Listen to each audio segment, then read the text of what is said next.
Hi friends, இன்றைக்கி என்னோடய evening routine தான் பார்க்க போகிறோம். ஈவினிங் ஸ்கூல் விட்டு வந்துட்டு ஒரு 4 மணி போல் ஆச்சு ஸ்கூல் விட்டு வர்றதுக்கே.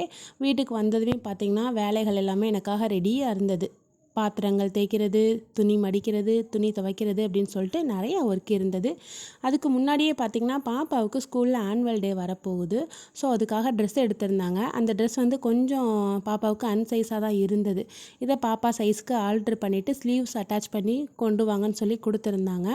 நேற்றே கொடுத்துருந்தாங்க, பட் எனக்கு டைம் இல்லை, அதனால் நான் பண்ணலை. சரி இன்றைக்கி பண்ணிடுவோம், பண்ணி நாளைக்கு கொடுத்துர்லான்னு சொல்லிட்டு டெய்லர் கடைக்கு போயிட்டேன். போகும்போது பாப்பாவையும் கூட்டிகிட்டு போயாச்சு. பாப்பாவை கூட்டிகிட்டு போயிட்டு அங்கே டெய்லர் சூப்பராக பாப்பாவுக்கு ஏற்ற மாதிரி அழகாக அவங்களுக்கு அளவு எடுத்து சூப்பராக ஸ்டிச் பண்ணி கொடுத்துட்டாங்க. அதையும் வாங்கிக்கிட்டு அப்படியே வீட்டுக்கு வந்தாச்சு. வீட்டுக்கு வந்த உடனே ஃபஸ்ட்டு வேலை துணியை ஊற வச்சு அதை துவைச்சாச்சு. துவைச்சி முடித்தா தான் அடுத்து கொஞ்சம் ரிலாக்ஸாக இருக்கும், அடுத்தடுத்த வேலைகள் ஓடும். ஏன்னா துணி துவைச்சி முடிச்சாச்சுன்னா கொஞ்சம் ஃப்ரீயாக தெரியும். துணியை காய போட்டுட்டு லைட்டாக அப்படியே மாடியில் ரிலாக்ஸ் பண்ணிவிட்டு அதுக்கப்புறம் தான் கீழே இறங்கி வந்தேன். வீட்டுக்கு வந்த உள்ளே வந்துட்டு ஃபஸ்ட்டு பார்த்திங்க அப்படின்னா பெட்டு வந்து ரொம்பவே நீட்டாக இல்லாமல் இருந்தது. நல்லா தூசியாக இருந்தது. பெட்ஷீட்லாம் அப்படியே இருந்தது. சரி காலையில் எந்திரிச்சு சமைச்சிட்டு நம்ம அப்படியே கிளம்பி போயிடுறோம். வீட்டில் பெருசாக எந்த ஒர்க்கும் பார்க்குறதில்ல. ஈவினிங் வந்து தான் பார்ப்போம். ஸோ ஈவினிங் எல்லாமே நமக்கு ரொம்பவே பிஸியாக தான் போகும். அதோட பெட்ஷீட் எல்லாத்தையுமே எடுத்து மடித்து வச்சிட்ருந்தேன். இந்த ஈவினிங் டைமே நம்மளை ரொம்ப ரிலாக்ஸாகவும் சுறுசுறுப்பாகவும் ஒர்க் பண்ண வைக்கிறது என்ன அப்படின்னு கேட்டிங்கன்னா ஒரு கப் டீ தான். டீ குடித்தா அப்படின்னாலே நல்லா சுறுசுறுப்பாக இருப்போம், ஆக்டிவாக நல்லா அந்த வேலையை பார்க்கலாம் அப்படின்னு சொல்லிட்டு டீ போட தான் ஸ்டார்ட் பண்ணியாச்சு. அடுப்பில் பால் ஊற்றி வச்சுட்ருக்கையிலே அந்த சைடு பூ விற்றுட்டு வந்தாங்க. பாப்பா பூ வேணும்னு கேட்டாங்க. சரின்னு சொல்லிட்டு அடுப்பில் பாலை வச்சுட்டு பூ வாங்குறதுக்காக போயாச்சு. மல்லிகைப்பூ தான் வாங்கியிருந்தேன். பக்கத்து வீட்டில் உள்ளவங்க அவங்க செடியில் ரோஸ் இருக்குதுன்னு சொல்லிட்டு பாப்பாவுக்காக கொடுத்தாங்க. அதையும் வாங்கி அப்படியே ஃப்ரிட்ஜில் எடுத்து வச்சுட்டு சைட் பை சைடு அப்படியே பாத்திரங்கள் நிறையா இருந்தது. பாத்திரம் தேய்க்க ஆரம்பித்தாச்சு. ஈவினிங் வந்துட்டு நம்ம ஒரு ஃபங்க்ஷன் போக போகிறோம். ஸோ அதனால் வீட்டில் உள்ள வேலை எல்லாமே முடிச்சுட்டு நம்ம ஃபங்க்ஷனுக்கு கிளம்பலான்னு சொல்லிட்டு பாத்திரங்கள் தான் தேய்ச்சிட்டு இருந்தேன். அப்படியே டீயும் ரெடி ஆயிருச்சு.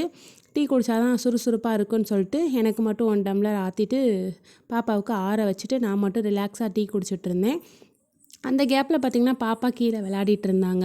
ஏன்னா வீட்டுக்குள்ளே இருந்தாங்கன்னா டிஸ்டர்ப் பண்ணிகிட்டே இருப்பாங்க, வேலை எதுவுமே ஓடாது. ஸோ ஃபங்க்ஷனுக்கு போகும்போது நான் கூப்பிட்றேன், நீ அப்போ வந்தால் போதும்னு சொல்லிட்டு பாப்பாவை கீழே அனுப்பியாச்சு. அவங்க ஜாலியாக விளையாடிட்டு இருந்தாங்க.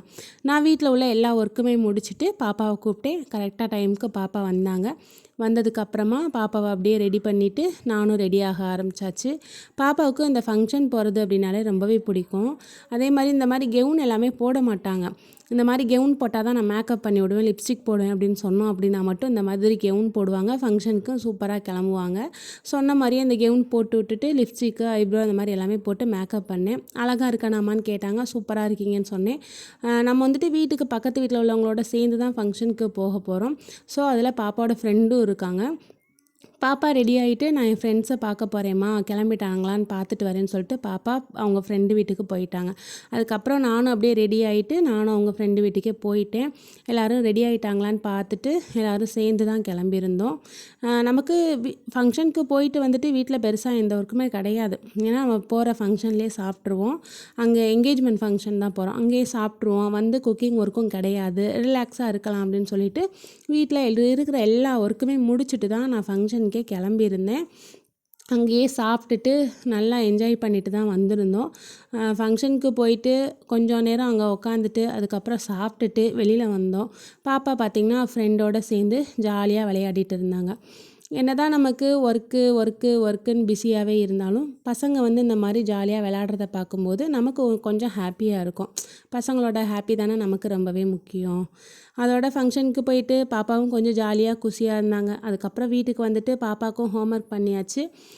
எனக்கு வந்து பெருசாக எந்த ஒர்க்கும் இல்லை, ஏன்னா குக்கிங் கிடையாது. அதுக்கு முன்னாடியே மற்ற வேலைகள் எல்லாமே முடிச்சிட்டோம். ஸோ நம்ம ஸ்டடி ரிலேட்டடான ஒர்க்கு தான், ரெக்கார்டு எழுதுறது, சார்ட் ஒர்க் பண்ணுறது, இந்த மாதிரி ஒர்க்கு தான் வீட்டுக்கு வந்து பண்ணிகிட்டு இருந்தேன். கடந்த 4 மாதமாகவே சார்ட் ஒர்க்கு, ரெக்கார்டு ஒர்க்குன்னு இந்த மாதிரி ரொம்பவே பிஸியாக தான் போயிட்டுருக்குது. இந்த வீடியோ பிடிச்சிருந்தால் மறக்காமல் நம்ம சேனலை சப்ஸ்கிரைப் பண்ணிக்கோங்க. லைக் பண்ணுங்கள், ஷேர் பண்ணுங்கள், கமெண்ட் பண்ணுங்கள். பாய்.